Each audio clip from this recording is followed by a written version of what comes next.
really remember True Detective for the case. I remember it for how it felt. From the very first episode, the show is already telling you what kind of story this is, through atmosphere, music, and the way Rust Cohle moves through the world. This isn't a crime invading a place. It's a place that creates crime. Rust pulls you in immediately, not because he's cool or mysterious, but because he seems to make sense of a world that doesn't. He understands that darkness. He blends into it. And what's interesting is that the show never pretends this is a classic mystery. In the first episode, it already points to something ritualistic and systemic, long before any names or explanations are ever given.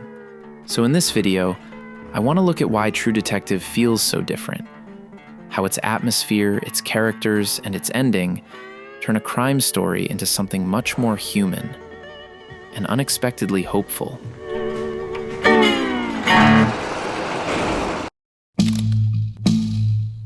The best way to start this video is by talking about episode 1. Because in True Detective Season 1, there's something in that pilot that separates it from most others. A lot of pilots feel like a checklist. Introduce the lead, show the job, plant the mystery, end on a hook. This one does that too, but it also does something else. It sets a tone that feels almost permanent, like the story isn't beginning, it's resurfacing. I've revisited the series many times, and it always fascinates me in the same way. The first time you watch it, you miss a ton of things that were already there in plain sight. Not because they're impossible to catch, but because the show hides them inside mood, inside background details, inside the way characters talk around things instead of naming them. And what's wild is that some of those details aren't just flavor. They're already hinting at who's behind it, or at least what kind of structure you're dealing with. But let's go step by step. The show is told by cutting between past and present. In the past, we're watching the case begin in the 90s, when Rust and Marty are still partners, and still in it. In the present, we're in that interrogation room, years later, where two detectives are interviewing them about a new case that looks suspiciously similar to the one they supposedly already solved. And that structure matters, because it changes how you watch everything. You're not just watching a story unfold, you're watching people remember it. You're watching what they choose to say, what they avoid, and what their faces do when they're forced back into it. And then we get to the scene, the iconic scene. A woman tied to a tree, hands bound, a crown of antlers on her head, and a spiral symbol carved into her back. The body isn't just placed, it's displayed. And around her, there are objects arranged in a deliberate way. Later on, a pastor from an African American church warns that the placement was designed to attract the devil. Now, you can take that literally, or you can take it as a cultural translation. Either way, it does the same thing to you as a viewer. It tells you this isn't random violence. It isn't a crime of convenience. It's staged. It's meant to communicate. Someone wanted this to mean something. Someone wanted witnesses, even if those witnesses are only the people who find her and the people who have to look at it. Rust looks at it and immediately frames it in his own language. He says they were dealing with a metapsychotic. And I know that word sounds strange, but the point is how quickly he puts a label on the type of mind behind it. He's not just reacting to horror, he's reading it. He knows because in the previous scene at his place, we see his interest in crime books, his obsession with details, the way he studies things like he's trying to build a mental map of human darkness.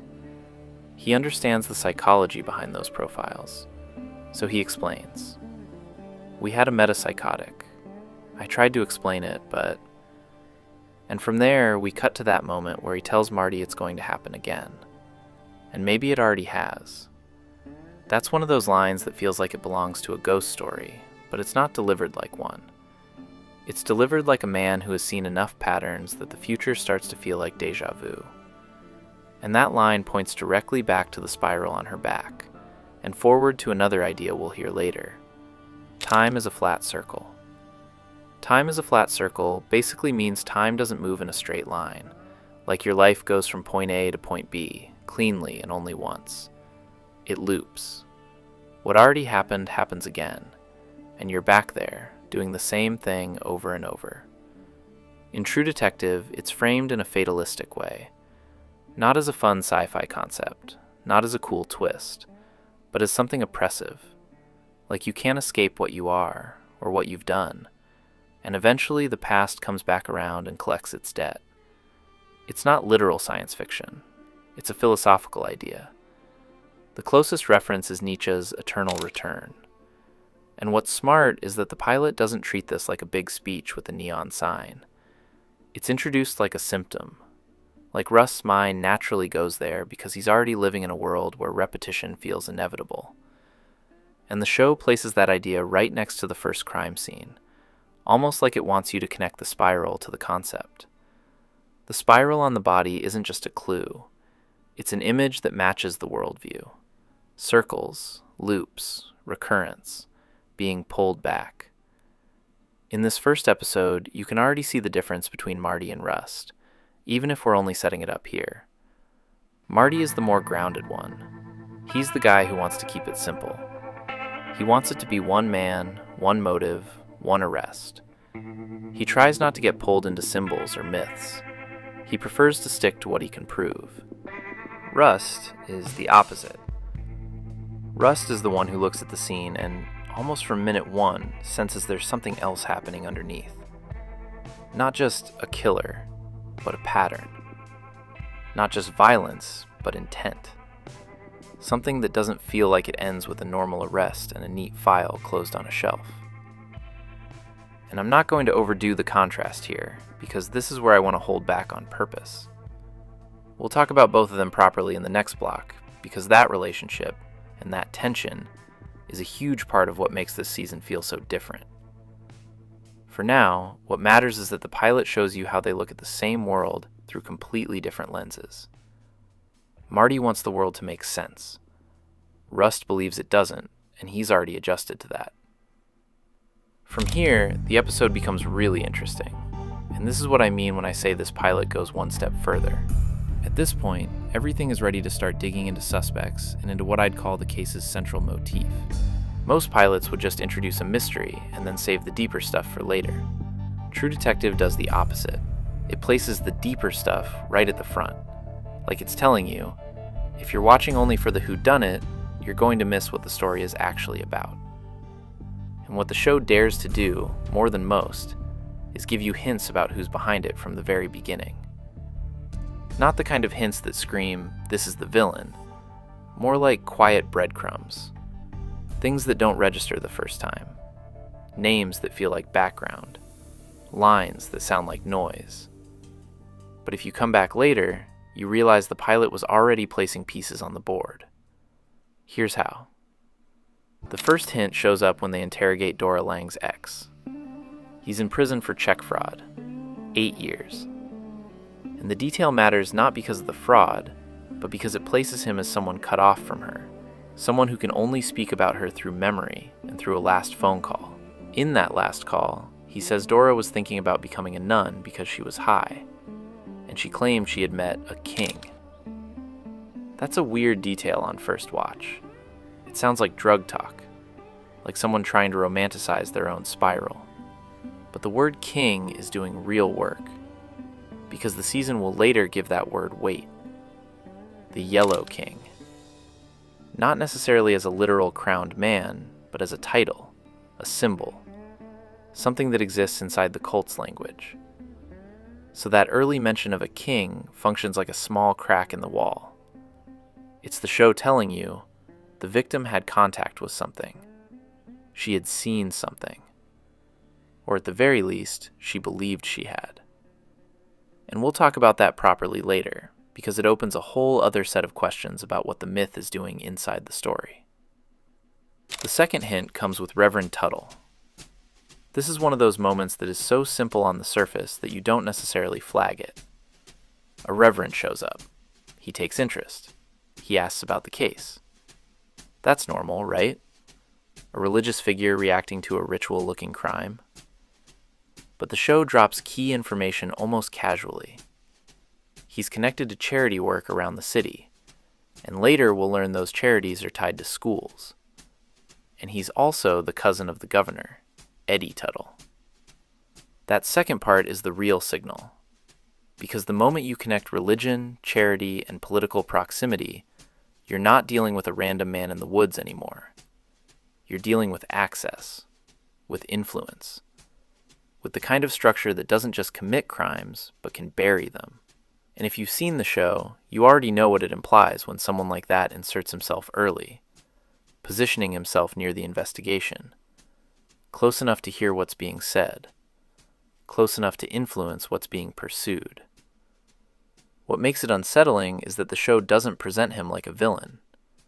He's calm, he's respectable, he's polite, which is exactly the point. The pilot is already playing with the idea that evil doesn't need to look like a monster. And the third hint appears when they investigate a girl who disappeared years ago and was never found. Again, on first watch, this plays like normal police work. They check older cases, they look for patterns, they find nothing conclusive. But they do find a report from a few months earlier. Another girl said she was chased through the woods by a spaghetti man with green ears. That line is almost absurd. Spaghetti man. It sounds like a child's language, like something you would dismiss. And that's exactly why it's effective. Because it feels like the kind of detail adults ignore. The kind of report that gets filed away as nonsense, even if it's describing something real. The spaghetti part is a child reaching for words to describe something frightening and distorted. And the green ears detail is even better, because it's not a metaphor, it's an indirect clue. Paint. Someone painting a house green. A tiny practical detail smuggled inside a child's nightmare phrasing. So the pilot is doing this balancing act. It gives you mythic imagery, but it anchors it with mundane clues. Antlers, spirals, and devil talk on one side. Check fraud, political connections, and paint on the other. It's showing you that the horror isn't only symbolic, it's logistical. And that's why, by the end of the pilot, you already have all the ingredients on the table. You have the atmosphere, that heavy Louisiana feeling, the sense of heat and decay and emptiness. You have the symbol, the spiral, the ritual staging, the idea that the crime is communicating something. You have the pattern, the sense that this has happened before and will happen again. And you have the first suggestion that this isn't just a crime you solve and move on from. It's something embedded in the place itself, something that has roots, something that survives because it's protected, repeated, normalized, or simply ignored long enough to become part of the landscape. And that's what makes the pilot special. It doesn't just hook you with who did it. It hooks you with what kind of world allows this. It starts the season with the feeling that you're not stepping into a mystery. You're stepping into a system. And if you're paying attention, episode 1 is already telling you. The system is the story.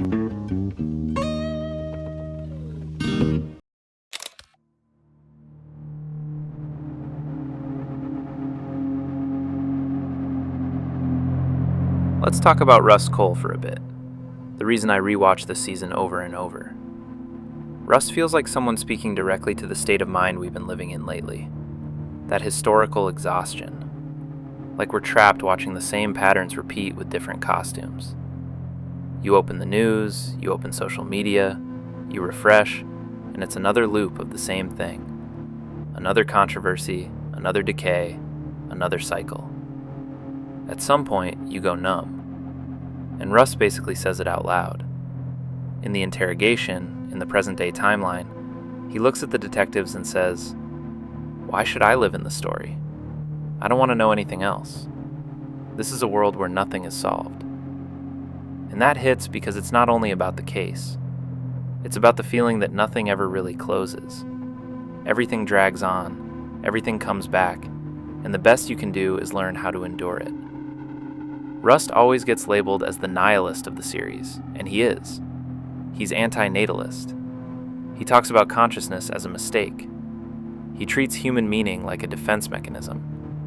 But what makes him so powerful is that he's not a clean, consistent nihilist. He's a contradiction. Because despite everything he says, he holds on to something that doesn't fit total nihilism. a sincere desire for justice. He keeps working. He keeps investigating. He keeps wanting to know what they did to Dora Lang. He keeps looking at evil like something you can't just accept as nature. That contradiction is the key. Rust's worldview is armor, and it comes from something very specific. He lost his daughter, his marriage broke, and ever since then he's carried a death impulse like constant background noise. So philosophy becomes a survival strategy. If nothing matters, nothing can hurt you the way that did. If the self is an illusion, if love is chemistry, then loss is just a system glitch. It sounds cold, but it protects. And that's where time as a flat circle comes in. This is a world where nothing is solved. When someone once told me time is a flat circle. Everything we've ever done or will do, we're gonna do over and over and over again. And that little boy and that little girl, they're gonna be in that room again and again and again, forever. A lot of people treat time as a flat circle like a cool line. But inside the story, it's closer to a threat than a slogan. The flat circle is the idea of a closed cosmos, a universe with no real progress, nothing truly gained, nothing truly overcome. Just an endless loop where everything you've done, you'll do again. The same life, the same suffering, the same mistakes, over and over. And here's a detail I love, because it makes it even more unsettling. Some physicists would tell you our intuition about time might be a trick too. We experience time like a river, like there's a single now moving forward and leaving the past behind. But in modern physics, time isn't one cosmic clock shared by everyone, and now isn't universal. That opens a strange idea. The universe doesn't move forward the way we feel it does, and the flat circle stops sounding like bar philosophy and starts sounding like a trap. Because you're not going anywhere. You're just repeating the same path from the inside. And what I love is that the show doesn't leave that idea as something abstract. It makes it practical. Because if the universe is a closed circle, morality starts to wobble. If history has no direction, if people are patterns, then the only truth left is power. And the cult takes that logic and turns it into a weapon. For them, the symbol isn't decoration. It's metaphysics turned into a system. A way to justify control, abuse, and sacrifice as if it were part of the natural order. Rust is obsessed with that worldview. And the uncomfortable part is that he recognizes it. He's drawn to symbols. He understands psychology. He sees the abyss they point to. But at the same time, the show suggests he can't fully surrender to it, because he's too passionate about truth. He wants justice too badly. And that's weird for someone who claims nothing matters. This is where the show gets sharp. It turns suicide into a real philosophical problem, not just a dramatic element. Rust talks like someone who believes suicide could be a rational answer to life. And then he drops a line that kills all the epicness. I tell myself I bear witness. The real answer is that it's obviously my programming. And I lack the constitution for suicide. That line is brutal. Because it means he's not alive because he found hope. He's alive because he can't push himself to end it. He stays out of inertia. And it's one of the most honest things a TV show has ever said about despair, because it doesn't turn pain into poetry. It turns it mechanical. And then you have Marty. On the surface, Marty is the grounded one, the normal guy, the family man, the guy with Christian values. But in the end, he shows something just as dark, only in a socially acceptable form. Marty's problem isn't that he thinks nothing matters. It's that he lives like nothing matters, while still wanting to see himself as a good man. His belief system is there, but it isn't practiced. It goes hollow the moment it gets tested. And when?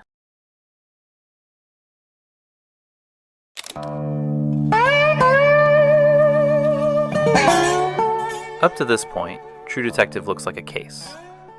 But the moment the word Carcosa appears, the show is telling you something else. This isn't just a killer.